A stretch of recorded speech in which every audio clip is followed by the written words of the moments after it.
And I believe we're live. Let's check it. Let's see. Let's check it. We're Did we do it? live, we're live, mother chicken. Hey, come on, chameleon. They come and go. They come and go. Oh, loving with me is if it would light my dreams. Red, gold, and green. Red, gold, I'll be and the snapper. green. Every day survive. What's up, dude? Welcome back to the Buck Back. How are you doing, my man? I am good. I'm tired, but I'm here. Yeah. Dude, we're all tired. What a Everyone's week. tired of everything. Nothing makes sense. And before we get started, hit that like and subscribe button if you're watching. Me and Vince would appreciate it so much. I would love it. We would personally sing you a song. Vince won't know it, but he'll snap. I'll kind of know it, and I'll try to fake it as long as I can. But today is a day we're celebrating. It has been 11 years since the first season of Daredevil on Netflix, a show that was so monumental, it completely made everything else that Marvel did look like crap. And we're here, we're back this week to celebrate the beginning, the end of one thing, the beginning of another, and that is Foggy Nelson. Miss you, Foggy. Spoilers, by the way. Also, spoilers ahead. All ahead. Boot, choo choo. All aboard. Spoilers out the butt.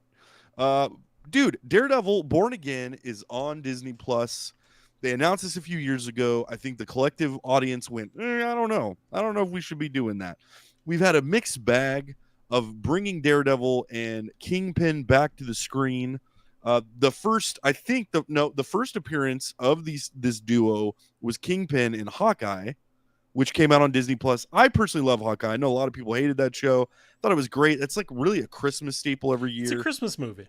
But I thought Kingpin, made kind of sense in that. Then he was in the Echo show, which Echo was also originally in Hawkeye.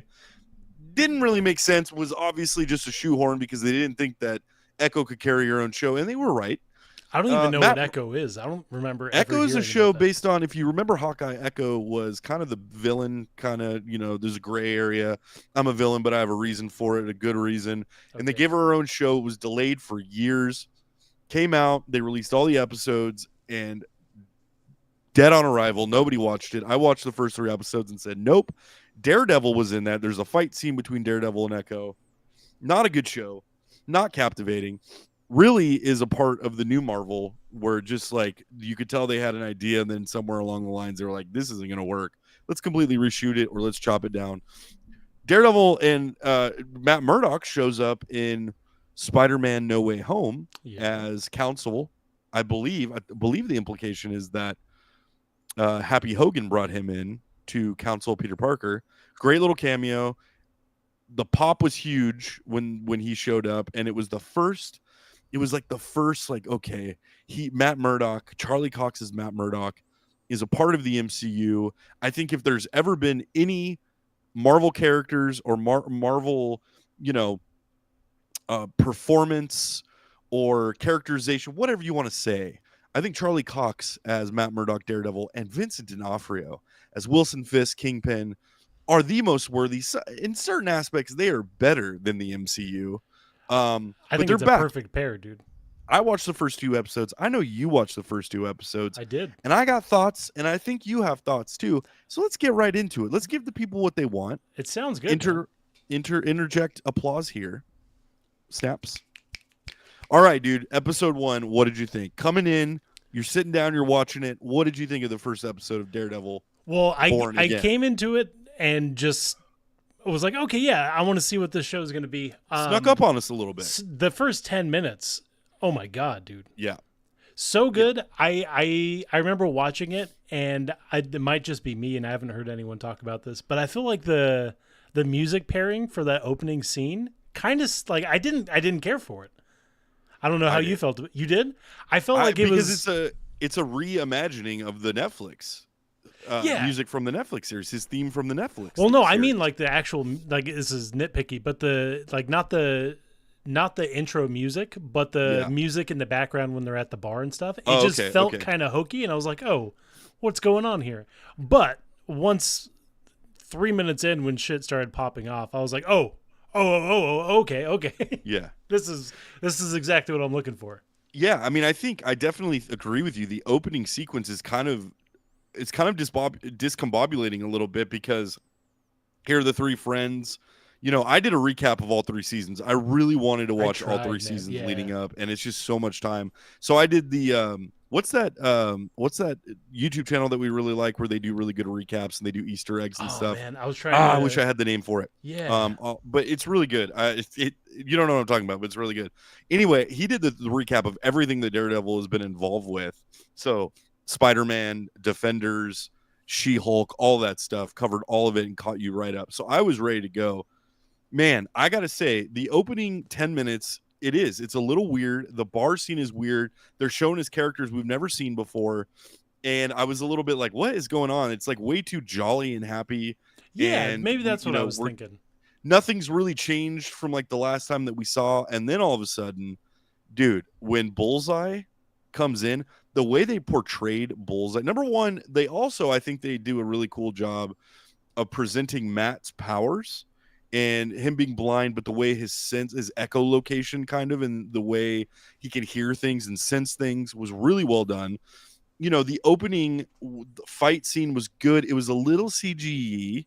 It was a little I don't know. There was something about it that just was kind of off a little bit. But like when the doors close and you see the shadow of them fighting, they made Bullseye terrifying, Yeah, which I thought was he was just really killing cool. random people as he went. Just be like, all right, Dude, well, also fuck you, dude. it was like a F terrorist bomb. attack.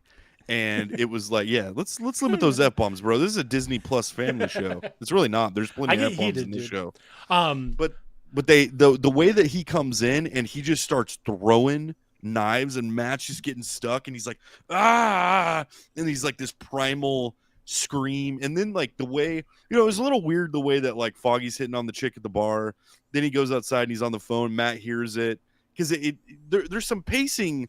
If I had one complaint about this it might show, have been the pacing that I there's was some feeling. pacing Yeah. issues here. I suspect.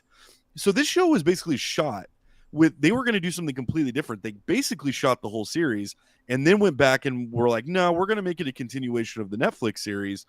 So my hunch is that this stuff at the beginning was stuff that they reshot to tie it together with Foggy. Yeah. By the way, that fight scene up the stairs was dope. They get to the roof.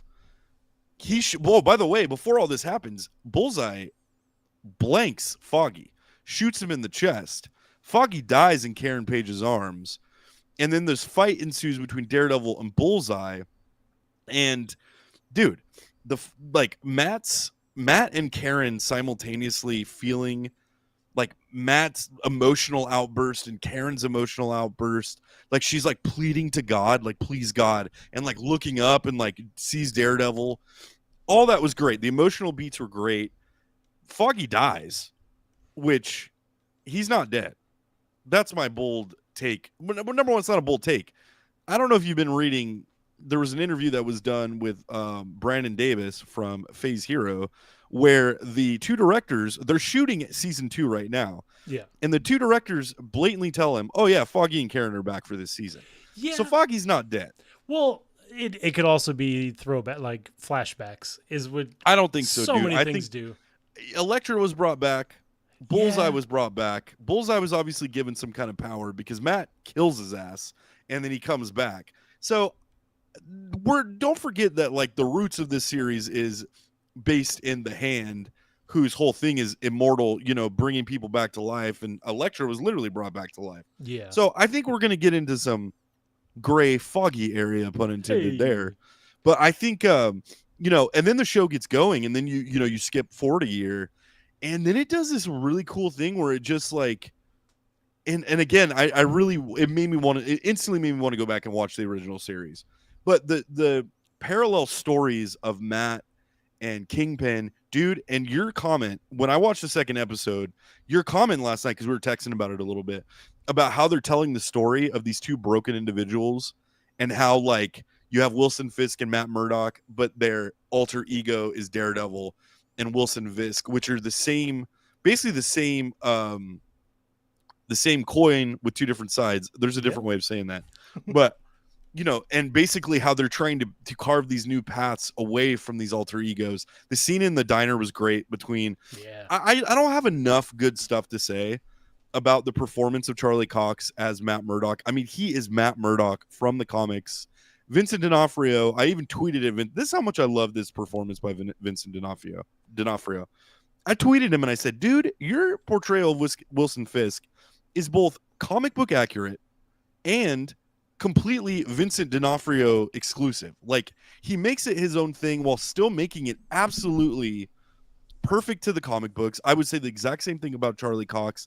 They play off each other so well. Like Charlie Cox, like, and like big ups to the directors. There's shots where like profile, side shots, angles where you just see Matt's face and you see the red of his glasses. That is like stuff from the comic books, dude. It's stuff from like that I've seen so many times in the comic book. So the first story is really about kind of the aftermath of Foggy dying.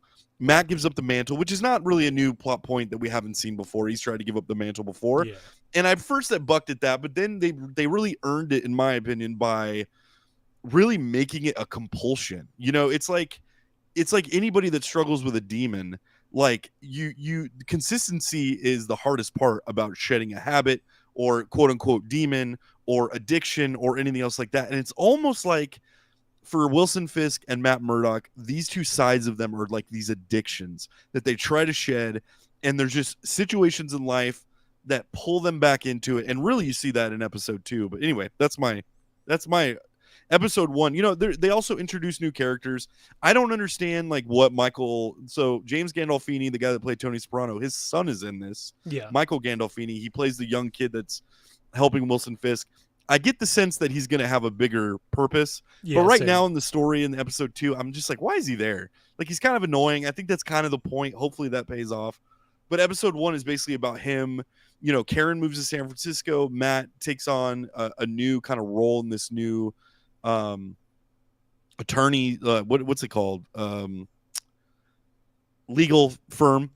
And, so they introduce new characters there. It's a little bit jarring because you're used to the Foggy and Karen dynamic with Matt, and it's something completely different. But I think that's what the character's going through. So as an audience member, they're making you feel that too. Matt's getting laid, of course, because that's what Matt Murdock does in the comic books. And episode 1 is basically, it ends with this great scene between Wilson Fisk and Matt Murdock in a diner where Matt Murdock basically tells, Wilson Fisk, like, I'm a Christian. I believe in redemption. And if you're telling me that you're a new man, I'll believe you. But if you overstep, I'm going to be there. And then Wilson Fisk is basically like, hey, same for you, buddy. Like, you overstep and you go back to your vigilante ways.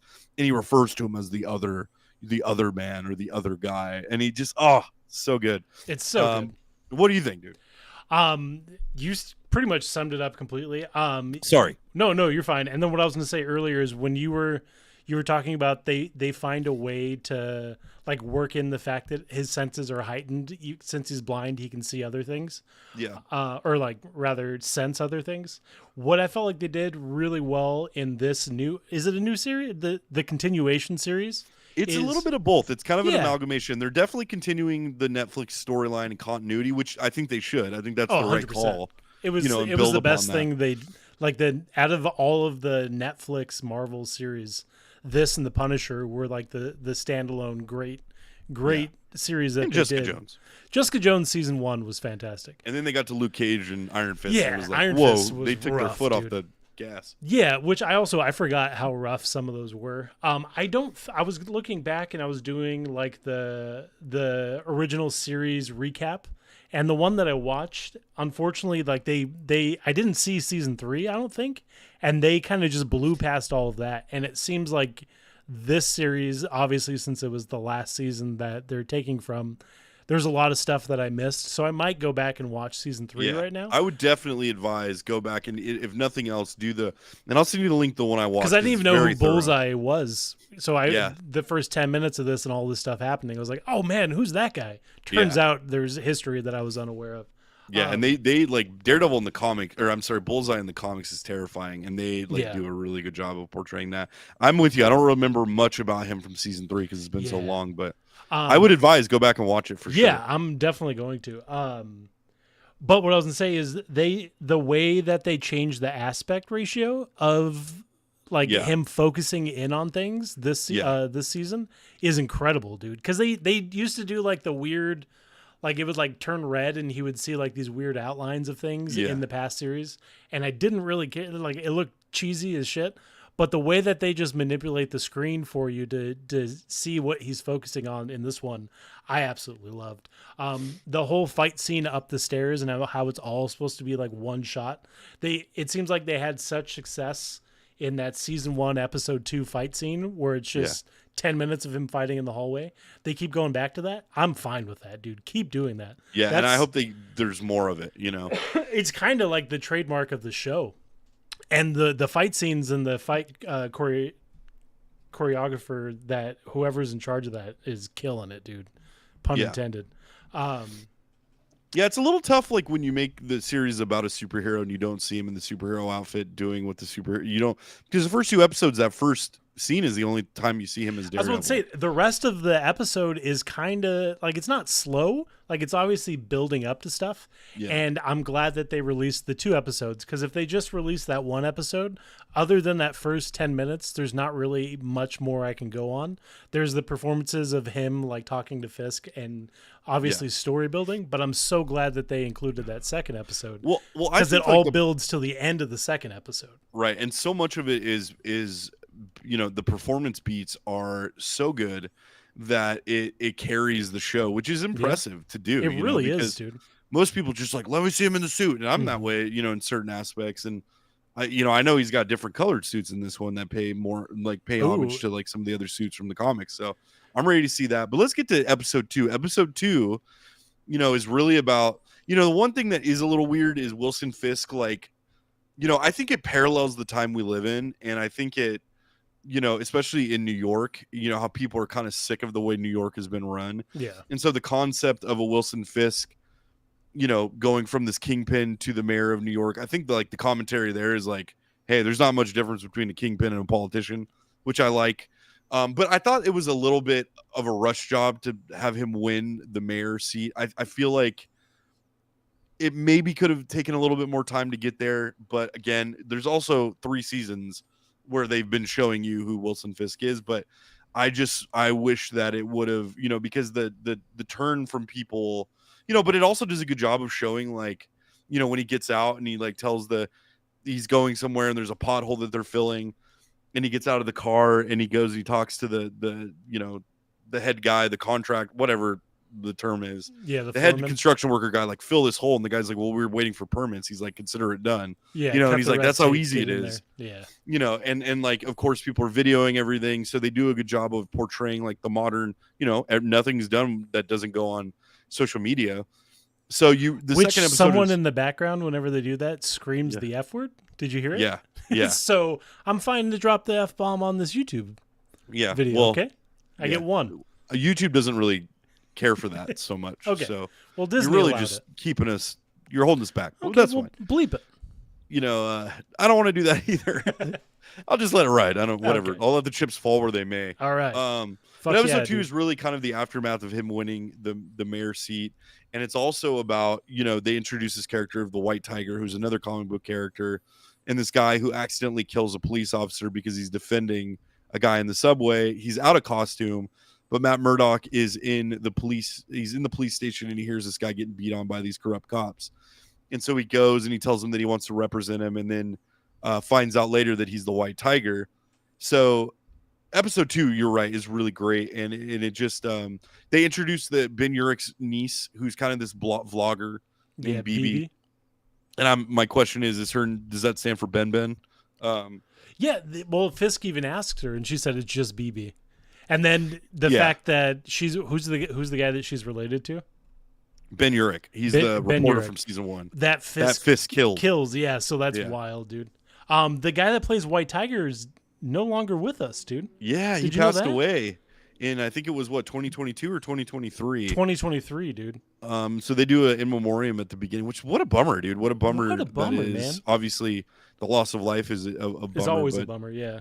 It's a bummer that he, you know, didn't make it to see it, you know, land on TV and get the credit. But so, you know, Matt kind of finding out that this guy's White Tiger, it kind of triggers him, because as his lawyer, he's going, you know, there's a great line where he's like, I'll tell you all the reasons why you can win, but you got to tell me all the reasons why I could possibly lose as your lawyer. But it also plays into the vigilante aspect because there's kind of a mixed bag, 50-50. Daredevil's gone. The people of New York don't necessarily want vigilante. Wilson Fisk doesn't want vigilantism. That's why what he kind of ran on was like, let me restore law and order, which is ironic. Yeah. But like you said, there's the separation between criminal and politician. Right. Is a fuzzy line, dude. Right. And little parallels with Trump. I don't know. I don't think that it was because this was shot before, like probably right after Biden got in office. That's true. So I don't know. It could have been playing into themes from the first term, but I just think it's kind of matches the times that we're living in. Yeah. And people are seeking for something outside of the normal political, rigmarole or mainstream. So I think that's probably what they were going for. And in the comic books, Wilson Fisk does become mayor. Yeah. And so all of it's great. Episode 2 really kind of hones it on that. But the one Easter egg that's interesting is all these corrupt cops have Punisher skull tattoos, which is definitely going to, I think what is going to end up happening is Frank Castle is going to have to come out of wherever he's at to reclaim what these people are kind of misappropriating the logo of the Punisher for, which has kind of happened in our world too, where you have a lot of people associate that with like, white nationalism and all that kind of stuff. So I think that he's going to have to reclaim that mantle. But I can't wait to see where it goes, man. I can't wait to see where it goes. And I can't wait to see, I hope, Wilson Fisk makes reference to men in spider costumes. So we're also hinting towards the greater Marvel universe. New York City's the hub of that. I mean, you got Doctor Strange running around. You got all this stuff. So I hope, man, it's like Wilson Fisk could be the big bad of, if anything, the street level hero, if that's what they're going to go. I really hope they transition into the street level hero. I would love to see them do Danny Rand correctly. I would love to see them, and then absorb these people into do a new Defenders. You don't have to keep the same, like Marvel's in an interesting place because you don't have to, you can acknowledge the things that you want about the canon that came before, but you can also, kind of expel the other stuff. You can distance yourself from the mistakes, right? I think so. You could, recast Danny Rand, Luke Cage. You could recast and really make those characters. Don't even do Luke Cage. Just do Heroes for Hire. Do that storyline and do that series. That would be dope. But I hope that Disney Plus pivots and really, instead of these other characters that nobody really cares about, really gets into some of these like top tier classic superheroes that everybody loves. But that's my review, dude. I'm going to say 8 out of 10 so far in these first 3 episodes. I might even go 9 out of 10. So Karen Page is now in San Francisco, and who knows, but I'm wondering if they're going to go in future episodes, go to her in San Francisco and the possibility of the West Coast Avengers. Yeah. Do you think that that's a possibility? I don't know that they're set up. I don't know if you saw did you see the leaks for the leaked concept art for Doomore? A little bit, but I didn't really take much off of it. So the what that looks like, that is going to be nuts. And really, I think where we're headed is I think Secret Wars is going to be like Battle World, and I think Doommore's setting that up. And I think Doom somehow, I know what Battle World is. It's basically like all the different heroes from the different universes coming together in this world and battling. In the comics, I don't remember who's running it, but the concept art, they showed a new Black Panther, a new T'Challa, that was a different actor. They showed in one of them, Doom is on his throne and Doctor Strange is his advisor. I saw that. And so the implication there is that Doom has somehow gotten a hold of the multiverse, which I think we're going to see at the end of Fantastic Four. Franklin Richards was in there at one point. Okay.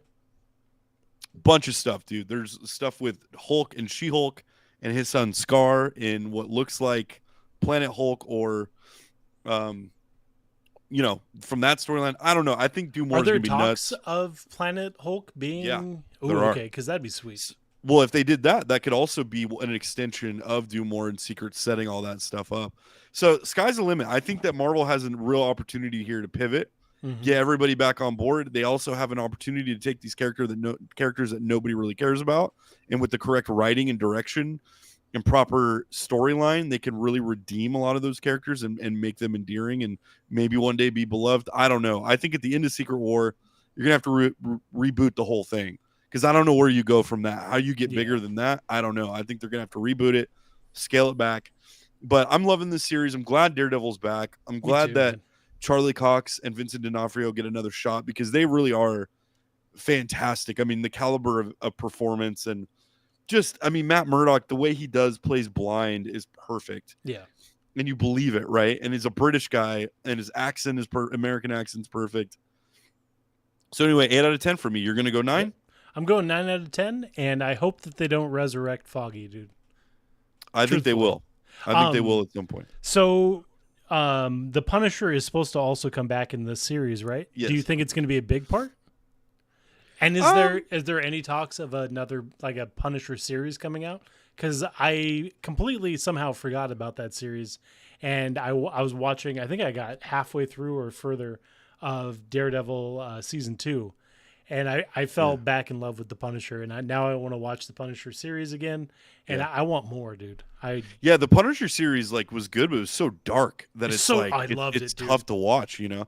But I think you know, the test is going to be how good this does, if it reignites people's kind of drive for, you know, Disney Plus and you know, all that which stuff. They need, because they've lost a lot of I think they'd be dumb not to continue. I mean, John Bernthal is another perfect casting, dude, and the intensity of that guy, just who he is as a human, and what he puts into Frank Castle is exactly what it needs. And the fact that, you know, I think when it was coming back, they were interviewing him a few years ago, and he goes, I don't really want to come back if it's going to be watered down, or, you know, if it's not going to be brutal, then I don't want to do it. And I think they proved with these first 2 episodes, they're all in on the this isn't for kids necessarily. And I'm okay with that. You know, it was kind of weird at first when Disney Plus started doing that, where they would put stuff that was clearly not for kids. I thought it was kind of a weird thing, but, you know, I think it comes down to you know, the parents got to be the one to make the decision on what their kids watch, not necessarily Disney dude. Plus. I don't have a problem with more violent things being on Disney Plus. I think that if anything, they can do a parent advisory private section. I don't want them to add porn to Disney Plus, but I do not think, yet anyway. Not yet. Well, we'll see how this season goes. Yeah, but depends on how sexy Matt and Karen get. Yeah, and I'm in, dude. Especially his new lawyer girlfriend. She's pretty cute. All right, well, next week we'll be back talk about episode 3, dude. Oh, dude. So I just finished the newest season of Dexter, which was great. It's whenever he's younger. I'm just about finished with the American Primal. Dude, I need to keep that. I've watched the first 2 episodes. That show is, talk about brutal, dude. Brutal, dude. It makes you. I love westerns so much now, especially hyper realistic. Well, dude, the guy who wrote that is the guy that wrote The Revenant, and I love The Revenant. The way that movie, the way that is shot, those scenes where, you know, the attack scenes where the trappers and the Indians are fighting, and the cameras just swirling around. You're getting arrows, and that's exactly what they do in American Primeval. 100%. And I love it. I think it's great, and I'm going to keep going on that one too. But cool. All right, we'll be back next week and talk about Daredevil. Okay. No, what? Are you still watching Severance? I am, dude. Are you falling off? Okay, because I was gonna say we should do a Severance thing too. Because I'm not falling off. I'm current. I'm fully invested, dude. I love it. Last so episode much. was good. You know what I've been watching a lot? New season of Reacher. Yeah, I want to add that too. There's too much stuff. Reacher's awesome. You got to start with season 1, but that guy who plays Reacher's awesome show. And the last episode of that from season 3 was great too. But yeah, no, Severance is cool. I'm starting to fear that they're not going to stick the landing a little bit, dude. It's getting a little bit into the weeds. I hope they do, man. I don't know. I do too. I don't know what the expected, how long they're planning on going with the entire series, but I don't see how they could go very much further. I'm kind of hoping that the end of this season is the end of it. And then you got 2 seasons of solid storyline. They stick the landing, maybe one more, but I feel like there needs to be some closure and some, you know, you're starting to get so far into it and you still don't know anything. And some of it just still feels like they're is setting up. You know what I mean? Yeah, but I feel And like they're giving you a little bit more, and I definitely agree that it.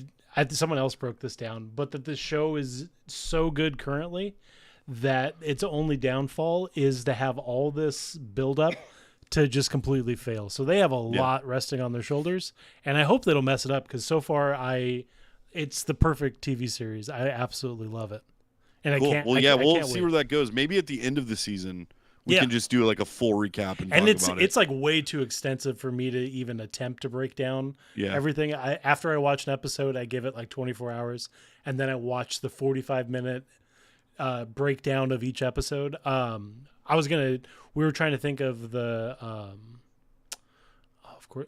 Have you heard of New Rockstars on YouTube? Yeah, New Rockstars is awesome, dude. They go even deeper, dude. Yeah, so I watched their thing about Daredevil today, and then after, like I said, after Severance, I watch each of their breakdowns, and the detail that they are able to break down episodes of TV shows are amazing, dude. Yeah, it's shout out New Rockstars too. Shout out Kyle Voss, I think his name is, but yeah. Shout out. All right, cool. We'll come back with, we'll keep following Daredevil. I'm excited about it, and we'll get to Severance. And dude, I would love to do talk about American Primeval too, because I think that one is absolutely epic. But watch Reacher, dude. Like, it's it goes down easy. I think each season's only like 8 episodes, so it's not like a huge commitment. But they're probably about halfway through season 3 right now, and it's great. What's the John Krasinski show? Is that Reacher? No, that's what is that one? Because I thought this was a spin-off of that, but they're both Tom Clancy's stories, right? No, this one is I don't remember the name of the. Hold on, it's a different. It's kind of the same. Like it's like same as like Jack Carr, Tom Clancy, and the name of the guy who does these books, because they're all based on books, and they've got like a huge following. Lee Child is the name of the author, but it's super good. So we'll come back and talk about all that. All right, dude. All right, cool. Adios. We're still here. Okay. We're still here. All right, so I'll get rid of boom. Cool. And we're actually live now, and we're doing good. Yeah, we're not crashing. That's good. No, I keep getting warnings, but I keep checking the stream, and it all looks good on my end. Yeah, for sure, dude. Cool. All right, you want to set the next bit up? Yeah, which one are we doing? We're doing the. Let's do the rail. Okay. High speed. And I got it queued up, so let me know when you want me to start reading. Yeah, I'm trying to think how to.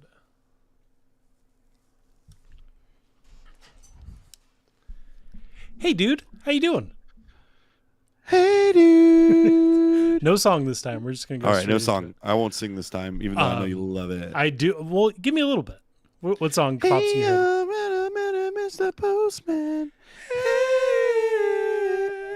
You need to transpose that guy in the clip for this. It's my favorite YouTube video of all time. So I wanted to bring to you probably the one conspiracy theory that was like the first one that ever kind of made me question things. What do you know about the California high-speed rail? I know a little. I don't know details. I know that it's a huge waste of money, and it's probably a money laundering scheme.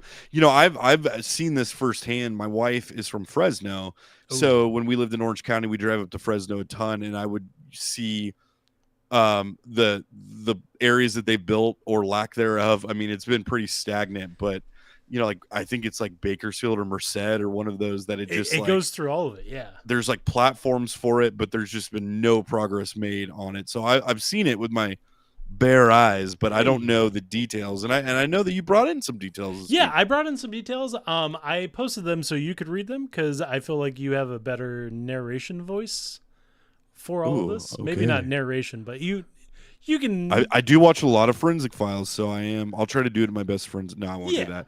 So yeah, interesting. I mean, this is a conspiracy theory that's really not a conspiracy. It's not a conspiracy, and that was the thing. It had me. It was the first thing that made me like question politicians, and it's been going for such a long time that I can't believe that it's still going, and I can't believe that it seems like every year or two they continue to push this lie that they've already spent millions and millions of dollars on and nothing's been built. And it's No. insane. So it's supposed to be a high speed rail train, the Right. first one in America. Which is 30 years Yeah. past relevancy, Yeah, basically. exactly. And I think there were concepts for two of them. There was one that was supposed to go from Vegas to California, which Yeah. I don't know if that's even still being pushed. But this specific one is supposed to go from San Francisco to Anaheim, California. Yeah. And Yeah, and the ironic thing is, like, this came about around the same time that Elon announced Hyperloop, or the concept of Hyperloop. Hyperloop seemed to go nowhere, and I'm shocked about that. But I mean, I'm not built shocked stuff. now. What? But they at least built some stuff. Like they at least had... like, what was cool is, like, I used to have I wrote a movie once, and the director of the movie lived out in Carson, I think it was. So I would drive by SpaceX back when they had, like, their, I don't know if they still do, but they had a plant out there. Yeah, I remember. And so they that. would have competitions with people within SpaceX or Tesla or the Boring Company of designs, and they would do these contests. And so there was literally tubes on the side of the road that they would push stuff through. But I always thought the concept of Hyperloop, let's take Elon out of it. Let's take the controversy and the political controversy about Elon now, but the concept of Hyperloop always seemed to make sense to me. And it seemed like it would radically change, one, like the issues that you have in Southern California with traffic. I mean, so many places now deal with traffic, but it seemed like the solution, because they were talking about Anaheim to Vegas in like 30 minutes. Yeah. So this kind of came about around the same time. And even when it came out, people were like, well, this is technology that, like, China has, like, maglev, bullet trains and that go 500-600 miles an hour. It is a high speed, but I don't think it was even planned or announced to go even anywhere near that. Not even close. So the concept not only was going to be, like, close to triple the amount that China paid for their magnet, whatever, high-speed trains. So not only was it going to cost more, but it was also going to be slower than that thing. So the idea that they were pushing this and pretty much stealing someone else's idea, dumbing it down, making it worse, and then charging more just blew my mind. And right. Well, that's California. That's California. That's the California cartel, my man. Yeah. Part of the reason why neither of us live in California anymore is because we were sold things that didn't matter by our state politicians, and everything else crumbled. I went, how much are you going to pay for my house? And how much are taxes where I'm going to be going that I don't, like, have to pay? How much is the monthly? Dude, my electricity bill is like $80. I think right before we left California, it was like $500-$600. Yeah, and we live in an apartment here in Oregon, and Paige was just telling me for our month it was $140 for our 2-bedroom apartment. And that's you probably have things on constantly.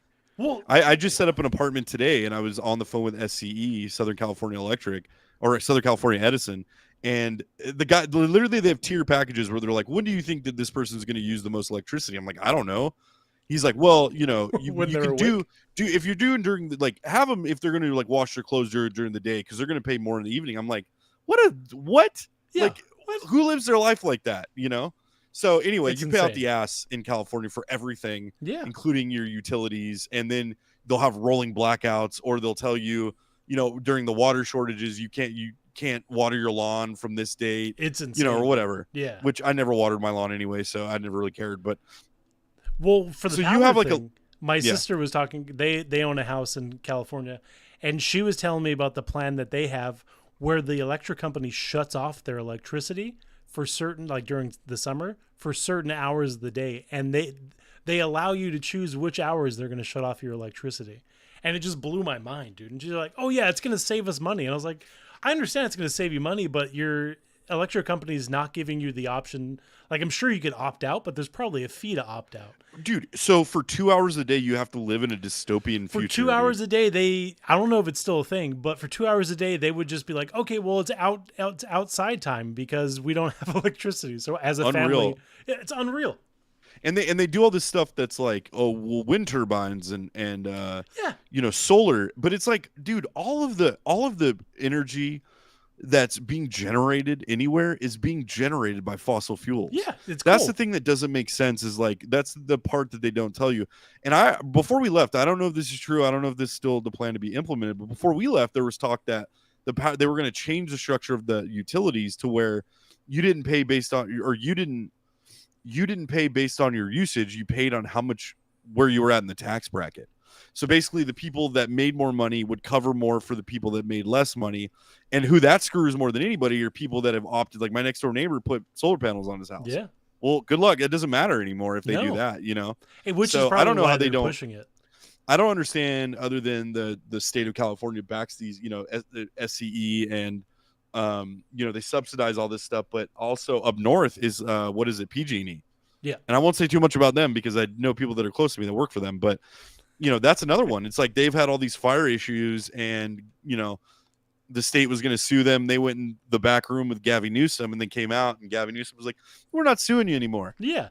So also, whatever the deal was made there, I don't know. But yeah, they also kind of mentioned that possibly the fact that they haven't upgraded their systems in years and years could have been the potential for all those forest fires, but that was squashed out pretty quick, dude. Well, and also like California doesn't manage. There's no like forest management. No, yeah. So they don't clear out their brush. You go, if you go into the if you go up into like the forest, there'll be signs that'll be like, you might see smoke, it's controlled burning, but you don't ever see them actually ever do it. And controlled burn is actually really fascinating because it's like, you basically start a fire and then put it out instantly to get rid of all that brush. But that's the thing that happened with, all the fires that happened in LA. It was like, just mismanagement, dude. They don't, like, you pay out the butt for all of these different things. You're paying for all those services and none of them are happening. And you don't get anything. Your roads suck. Like, you go in places in LA and the sidewalk is literally lifted 10 feet off the ground because of the root system of the trees. Like, nothing is maintained. So yeah, that's the kind of the preface of this whole thing. And I know that you provided me some facts. I'm going to go ahead and start reading it. Spit out those facts, dude. The first, this is the basis of the California high speed rail that was started in 2008. So this first part we'll call the factual backbone. So cost escalation. The project started with a $33 billion estimate in 2008 when Proposition 1A passed, authorizing $9.95 billion in bonds. By 2012, the California High Speed Rail Authority revised it to $68 billion. It's just double it, Today, I mean, just double it up, dude. Just double it. Today, official estimates for phase 1, San Francisco to Anaheim, range, which that's also a weird thing. Why Anaheim? Why not LA? I feel like they push so hard for Anaheim to be like the Southern California. Like I don't know why they are neglecting Los Angeles. Well, I'm sure there would be a stop in LA. Like it's probably 100%. like that's just where the line ends in Anaheim and San Francisco. But yeah, anyway, okay. But the push for Anaheim is always there, like the Los Angeles Angels well, Disney, of Anaheim. Dude, that's the power of Disneyland, Disney, dude. Disneyland brings in so much money into Orange County and in that part of California. It's insane, dude. So it's absolutely insane. So official estimates for phase 1, San Francisco to Anaheim, range from $106 billion to $135 billion with the Central Valley segment. With the Central Valley segment, Merced to Bakersfield, this is what I've actually witnessed, just like foundation or just platforms that go to nothing. And they've also like gone into farms and gone, this is eminent domain. This is our land now. And there's nothing you can do about it. Here, we'll pay you pennies on the dollar for it. Now, have you heard about the politicians' families that bought those farms before that happened and then worked out deals with the government? So they got that doesn't surprise me because farms in Central California are the most abused freaking people on the planet, and they produce like a high percentage of like the nation's produce. So Central Valley segment, Merced to Bakersfield, 171 miles, pegged at around $35 billion. That's roughly $200 million per mile, which checks out mathematically. Independent estimates, like from California Legislative Analyst's Office, have flagged these as optimistic, hinting costs could climb higher. Oh, of course. Of course, you double it again. Money spent as of mid-2024, so this is old. As of mid-2024, the CHSRA, which is the California High-Speed Rail Authority, reported spending over $16 billion, with some analysts, critics like the Reason Foundation, suggesting closer to $20 to $30 billion when you factor in administrative overhead and soft costs, meaning all the people at the top that are like in the offices are the ones making the money. You got to get paid to talk about it. Yeah, it's not boots on the ground, the people actually doing the job. No fully operational train exists yet. just partial infrastructure like viaducts and overpasses. Like overpasses that lead to nothing. Yeah. Like overpasses that don't have any roads going to them. They're just pillars up into the sky and a major eyesore. For 20 billion. Yeah. Sorry. Timeline delays. The original promise was a 2020 completion for the full line. Now, the Central Valley segment's earliest operational date is 2030 to 2033, and that there's no way that's even possible. They still don't have a single train, dude. They just have per pillars. Per the California High Speed Rail Authority. I lost it. Per the California High Speed Rail Authority, delays stem from lawsuits. 7 major ones hit in 2014 over environmental reviews, so they don't even live by their own rules. No. Land acquisition snafus, over 2,000 parcels needed, many still unresolved, and design changes. Oh my God. Construction progress. They've built about 50 structures, bridges, viaducts, etc., mostly in Central Valley.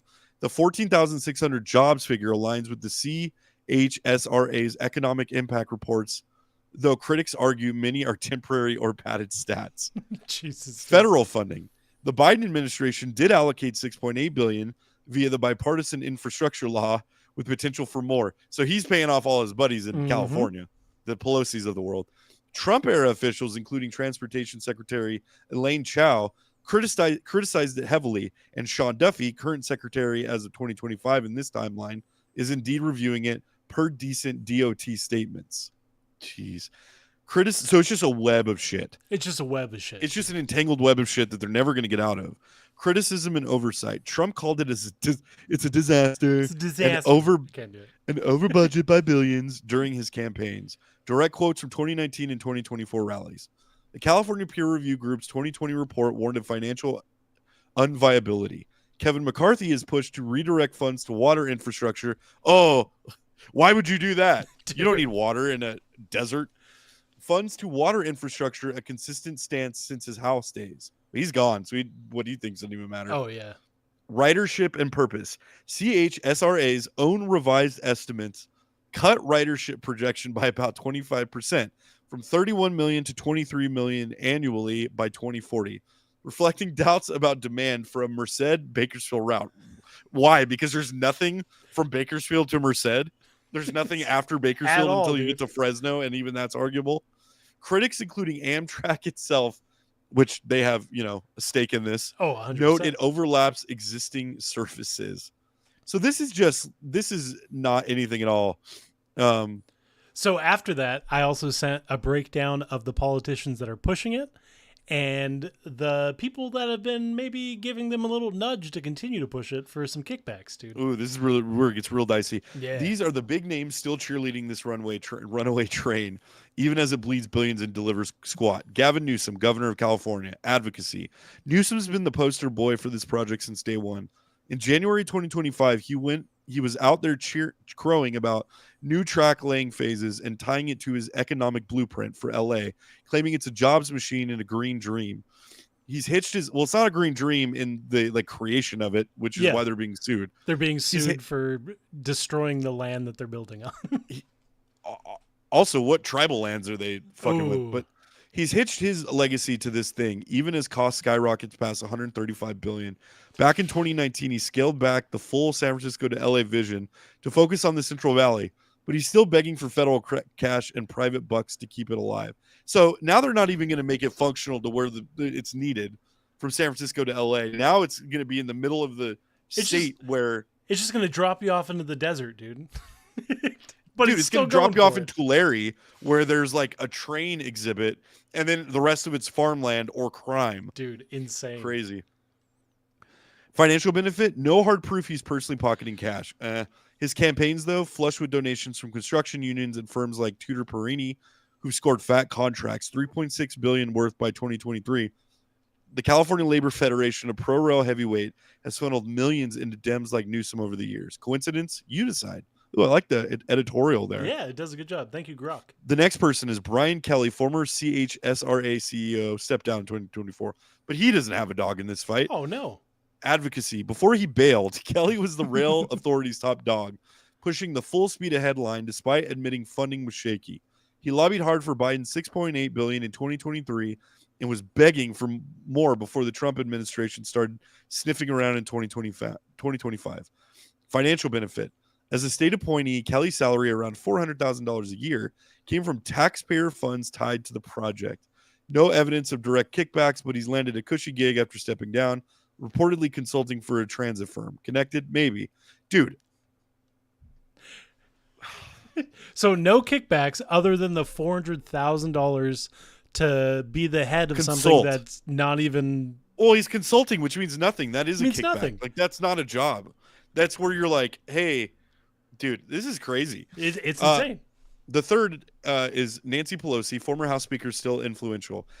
Pelosi's been a quiet but steady backer, securing federal pork for California projects.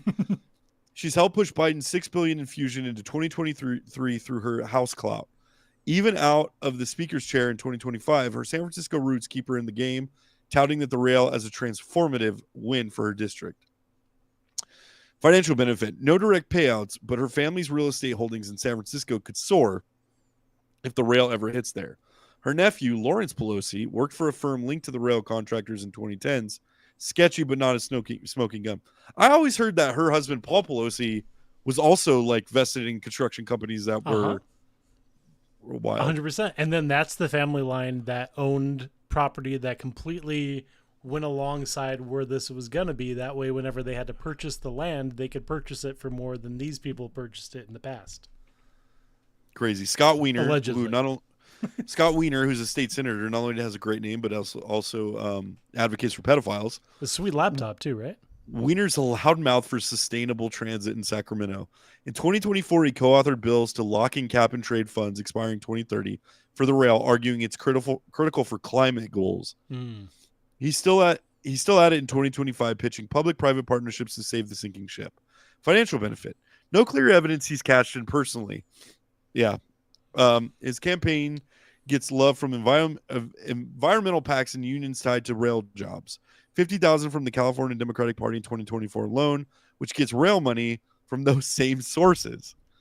So he's cashed in personally. So they're using our tax money to prop up friends of theirs that can turn around and turn that money back into Democratic. Democrat. It's a slush fund. It's a slush fund, dude. It's like, you know. It's kind of like the Ukraine, if you think about it. A little bit. Last but not least is Nick Schultz, Assembly member. Freshly elected in 2024, Schultz dropped Assembly Bill 939 in February 2025, pushing a $10 billion bond for sustainable transportation on the 2026 ballot. Rail's the golden child here.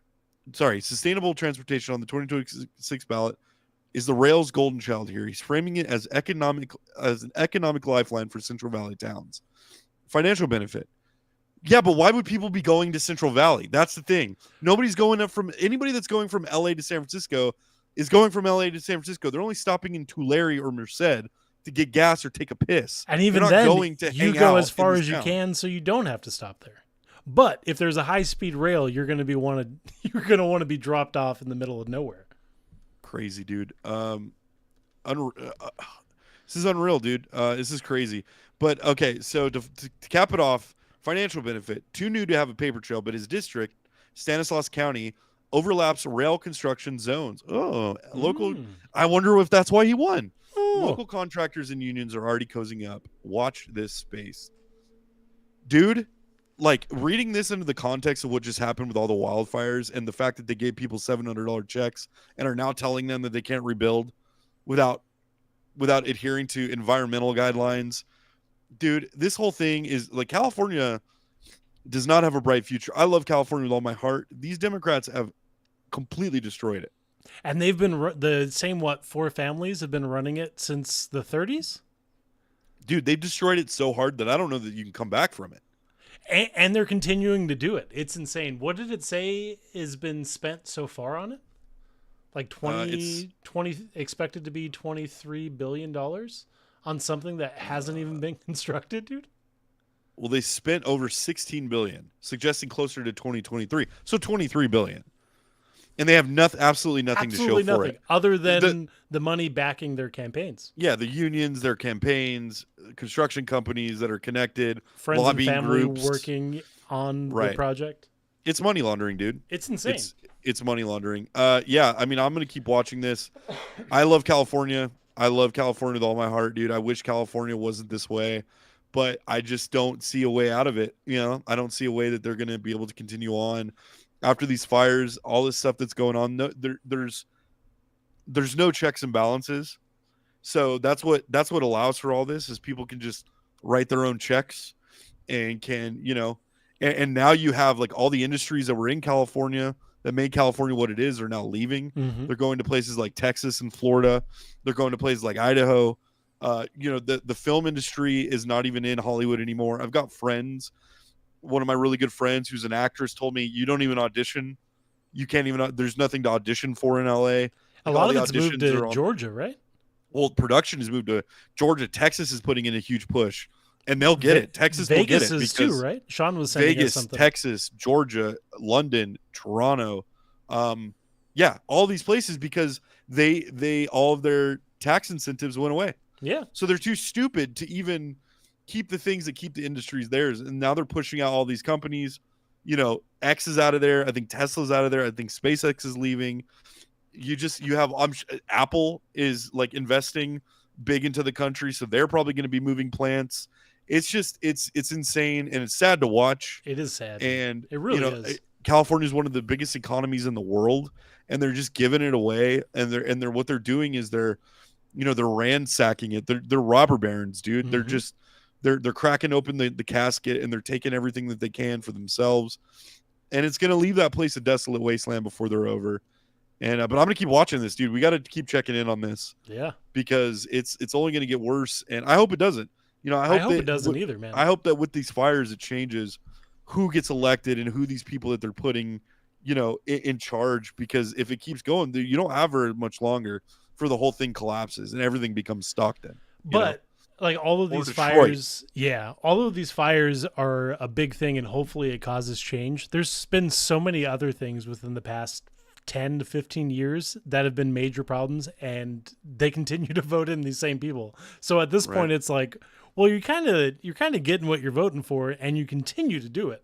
So true, but what it comes down to is LA and San Francisco. You go in between there, I would even say Orange County. San Diego is more kind of trending more towards LA and San Francisco in terms of how they vote. Yeah. But it's such a huge, massive state. But it's just those three areas in California. From LA out, as soon as you get to Bakersfield up until you get into, like Sacramento, it might as well be the Midwest. Yeah. Like it's not the same and the people don't vote the same, but people that can hold all the power are the people in San Diego, LA, San Francisco, Orange County.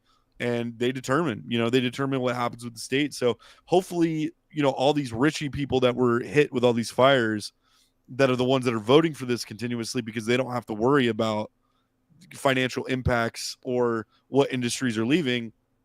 Well, now we'll see, we'll see. It feels like people are fed up and, I don't know. We'll see, man.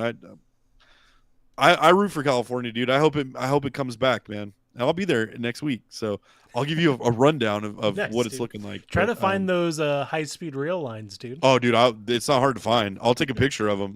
Literally. I want to see those aqueducts. As soon as you get out of Fresno, you'll see the pillars.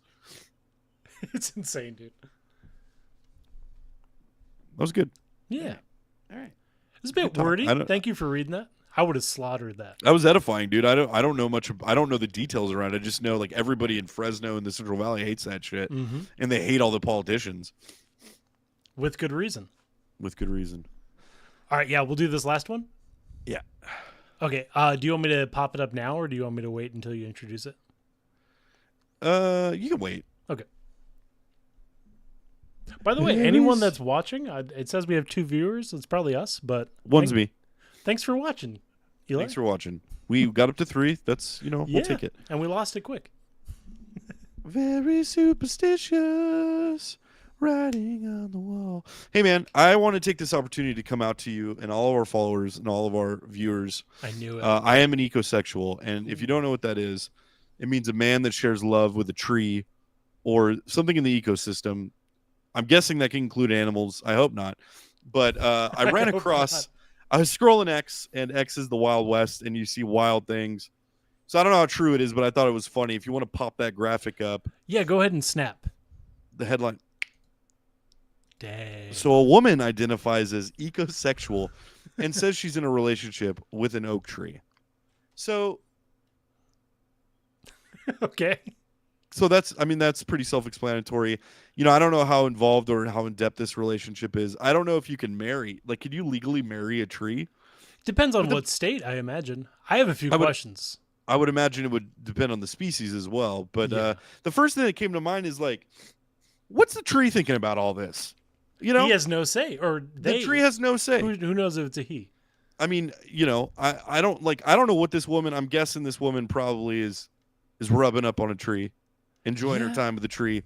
But the oak is like, hey, I got a girlfriend, all right, that cherry blossom over there, and I didn't consent to this. Is anybody going to step in? Where's Scott Wiener? Where's Scott Wiener to advocate for the oaks, dude? He's nowhere to be seen.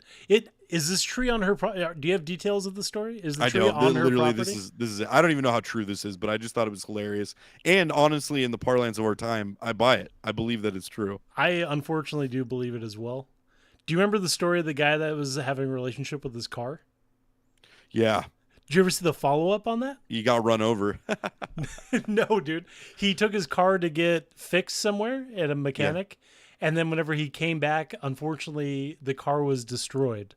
But they So showed he's a domestic abuser. No, what I think it is the mechanics knew that he was a creep, and they destroyed his car, dude, because it looks like they hit it with pipes and stuff. No, dude, that's the excuse he came up with. He got drunk with his boys one night, came home, was like, "Why is there never dinner on the table when I get home? I don't think he has. I work boys, hard. I dude. work an 8-hour day, and I come home and I expect my car to make me a nice meal, and I got to put up with your bullshit." Dude. And he probably just, probably got a little handsy, dude. And that's the excuse. But that's my question with this: if you're in an ecosexual relationship, and your significant other is an oak tree, what are the like spats that you get into? It's like is she jealous? Is the fact that this oak tree is next to a pine, is that a problem? It's like, I saw you looking at that pine's ass. Yeah. Like, and then it's like, well, maybe the oak tree's like, you know what? I want to be in an open relationship. I want to see other trees. I'm not saying I don't love you. I'm not saying I'll bring him back home and I won't communicate to you like, that I'm going out with a pine tonight, or, sagebrush was looking really good at the club. I had one too many saps and we hit it off, and we did it at the motel, and then she's like, oh yeah, well, I'm going to cheat on you with a ground squirrel. This is Chippy. And we met at the club. Damn. And we were dancing all night, and I stepped in and like, we hit it off. And then it's like the cops are called because they're getting loud. Right. And they're in the middle of a park and all these parents are there. They're taking their kids and they're having a picnic and they're screaming at each other. Of course, it's one-sided because the oak can't talk. so the only thing you hear is this shrill woman just screaming at this oak tree about infidelity and how, like, I thought we were going to grow old together. And the oak tree's like, bitch, have you seen the rings? I am old. I've been around for 200 years, okay? And it wasn't until the last 10 years that I had to put up with you crazy humans that are becoming ecosexuals. Like, in the 90s, this shit never happened. It's insane, dude. It's insane, but I would So love... I saw you sapped on that other girl. She's like, you've been sapping all day. And you know what? I know you've got secret saplings with another... With a lilac bush. If I find that squirrel deep good. inside of you again, I swear we're over. Listen, if you don't cover your naughty holes, all right, put your limbs away. Look how erect your limb is right now. All right, they're all over the place. Maybe she just never had a man that was rock hard like this tree, dude. Dude, she just saw that tree and was like, "Oh my god!" Oh, wow. I've been looking for so long. This lady's probably divorced. She probably gave up on men and was probably. Yeah. Well, wait till she finds out he's Republican, dude. Oh, dude, he's like, hey, babe, I voted for Trump. All right, I just want change. I'm tired of the system. All right. So are you listening to Matt Walsh again?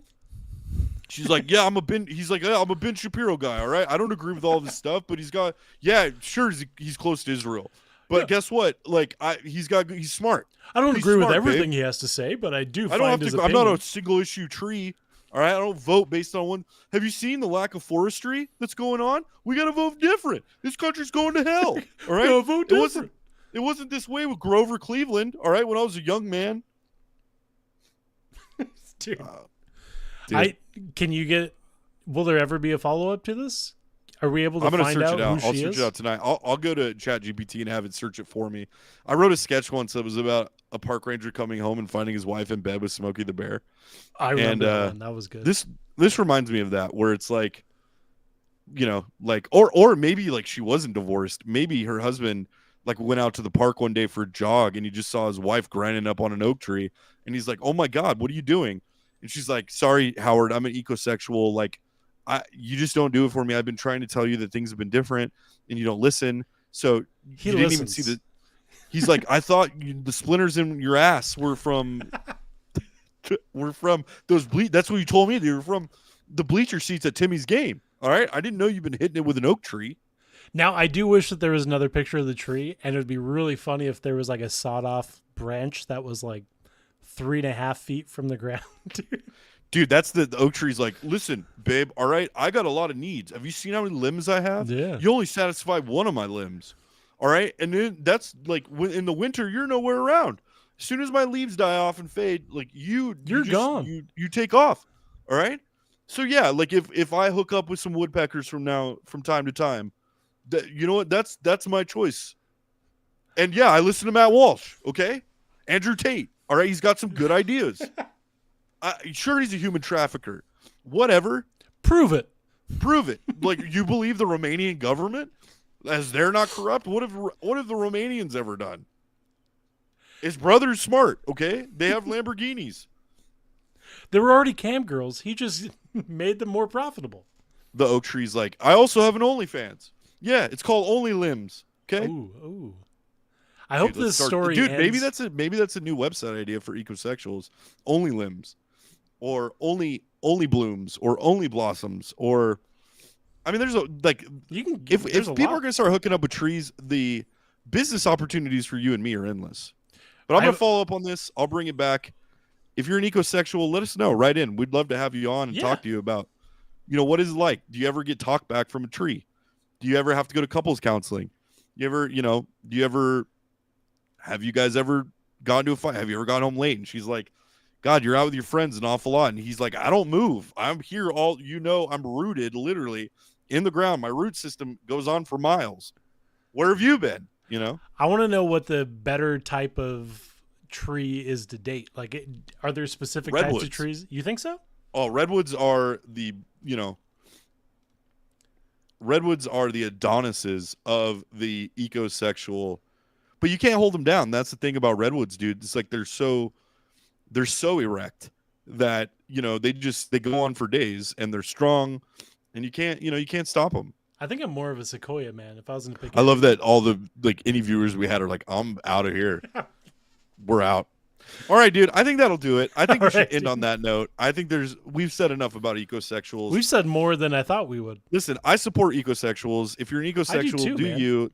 I'm a libertarian. If it makes you happy, if it brings you splinters, I just hope you have enough Neosporin on hand so that you don't get infections. And I hope that you have somebody in your life that'll take the needle and, prick dig the splinter out. I was going somewhere with that. I wasn't sure where you're going with that one. All right, man. Thanks for joining us. Bye. Good stuff, dude.